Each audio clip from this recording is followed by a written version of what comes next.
মাথাভাঙায় ভয়াবহ সড়ক দুর্ঘটনা। বৃহস্পতিবার কোচবিহার রাজ্য সড়কের পচাগড় এলাকায় একটি বেসরকারি বাসের সঙ্গে একটি মাল বোঝাই ট্রাকের মুখোমুখি সংঘর্ষে আহত প্রায় 20 জন।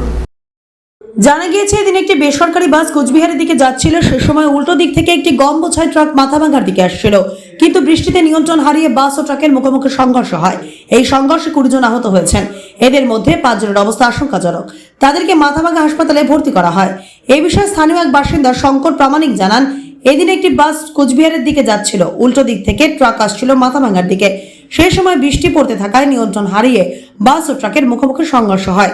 এরপর স্থানীয়রাই আহতদের উদ্ধার করে মাথাভাঙা মহকুমা হাসপাতালে নিয়ে যায়। ঠিক আধা ঘন্টা মানে 20-25 মিনিট আগে যখন বৃষ্টিটা হচ্ছিল, তখন এক বিকট আওয়াজ। সেই আওয়াজে আমরা সবাই বাড়ি থেকে ছুটে আসলাম, দেখি যে এই গাড়িটাতে মেরে দিয়েছে। ওদিকে একটা লোকাল ট্রাক আসতেছিল, তো বৃষ্টি পড়তেছিল। ওই নবজীবন ক্লাবের এখানে যে গ্যারেজটা, টোটো গ্যারেজ, ওখানে রাস্তার সাইডে টোটোটা ছিল।